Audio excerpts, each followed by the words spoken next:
Alright, welcome back everybody. In this video we are going to determine the project duration and critical path of this project that we are given the table of dependencies for. So the process here, we're going to do a rough draft over here, make sure we don't have any unnecessary crossovers. We'll redraw it all nice and pretty and with space to put some more information on our nodes.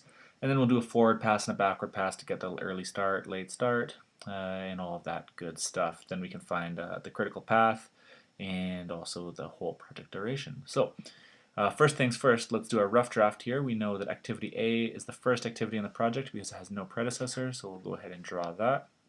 Activities B and C both depend on A. So we can write activity B and activity C. Next up we have activity D. This depends on B. So we have activity B. Well, no, that's not right. Activity D. Getting carried away here. Now, activities E and F both depend on activity C. So both of these guys are going to come off of C. We have E and we have F. Next up we have activity G. This depends on D and E, so we're going to need some arrows coming off both of these guys leading into activity G.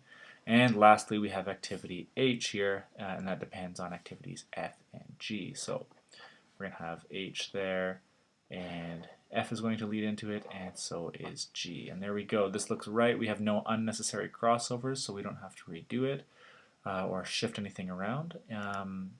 Now, all we need to do is we'll just redraw it with our typical nodes here that we've been using. Again, in case you forget the convention that I'm going by, we have in this square we have activity with the duration, and then we have early start, early finish, and then late start and late finish. So we'll just draw the diagram right here. And now what we want to do is just complete our forward pass to find the early start, early finish, and then once we have that, we'll do our backwards pass to find the late finishes and the late starts. So starting with activity A, we start at 0. The beginning of day 1 is 0, whereas the end of day 1 would be 1, right? So we start at 0. Activity A, its duration is 3 days, so we have 0 plus 3. So early finish is 3. Then remember, if what we do is we bring the early finish into the early start of these activities. So we just bring the 3 up because they can't start until this guy's done. So again, now we just have 3 plus 4 is 7. 3 plus 2 is 5. And you can really go in any order that you want here, just as long as you make sure you're bringing over the right number. So we're going to bring 7 into this guy, and 7 plus 5 is 12. Now we can't fill in this yet because there's 2 different arrows coming in, and we'll have to pick the larger value. So we have 5 here, we're going to bring the 5 up. We have 5 plus 1 is 6. And obviously the 12 here will win, right? Because G depends on E and D. It can't start until E and D are both done. And while E finishes on the end of day 6 here, and D finishes on the end of day 12, so obviously we have to wait till the end of day 12 before we can start G. So we bring in the 12 here, add 4, and we'll get 16. Now again, we have to wait. We're not sure what we can put here yet because there's 2 arrows coming in. So we have to go all the way back to here. So we had the early finish on C. We're going to bring that to the early start on F. That's a 5.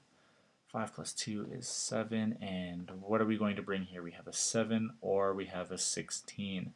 Well, the 16 obviously wins because H depends on G and F, and obviously we can't start it on day 7, or at the end of day 7, or beginning of day 8, I suppose, because we need to wait for G to finish, and it's expected to finish here on the end of day 16. So we're going to bring that 16 in, and we'll have 16 plus 3 is 19.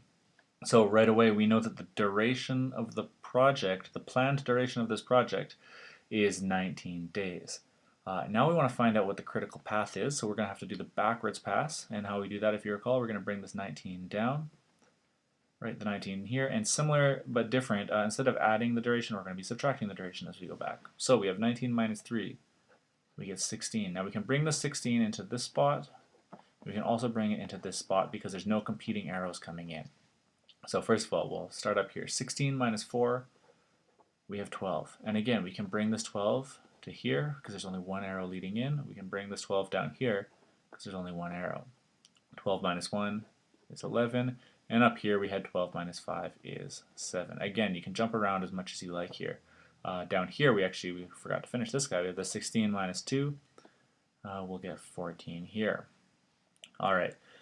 Now, leading into C, we're not sure what we can put here, right? Because there's two numbers we could put. It's either the 11 or the 14. And remember, with the backwards pass, we do the opposite of the forwards pass. So we bring the smaller number of the two. It wins. So we bring this 11 into here because 11 is smaller than 14.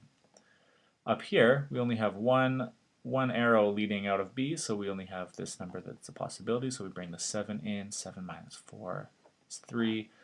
Now we can't go here yet because C has to be done, so we have 11 minus 2 is 9. And then again, what we want to find out for what to put for the late finish for A, well, we take the smaller of all of the competing values here. So we can either put 3 or we could put 9. So we're going to put 3. And 3 minus 3 is 0. And now, to identify the critical path, if you recall from the previous video, all we have to do is figure out which activities have their early finish and late finish being the same. So we have activity A here, the early finish and late finish are both 3. Activity B, the early finish and late finish are both 7. For D, they're both 12. G, they're both 16. And H, they're both 19. So A, B, D, G, H would form our critical path, and here I'll just outline it in red just to kind of hit the idea home. So there you go. Our critical path is A, B, D, G, H, and if we delayed any one of these activities by any amount of time, even if it was just one day, the entire duration of the project would actually increase by a day. Whereas if you look down at maybe C, E, or F, we can actually delay some of these guys for actually quite a long time.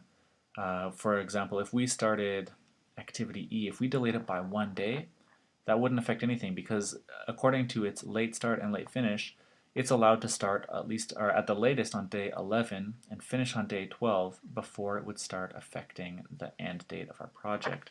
And that brings up the concept of float or slack. We have total float, total slack, or free float and free slack. Both float and slack is the same thing, and we will be talking about that in the coming videos.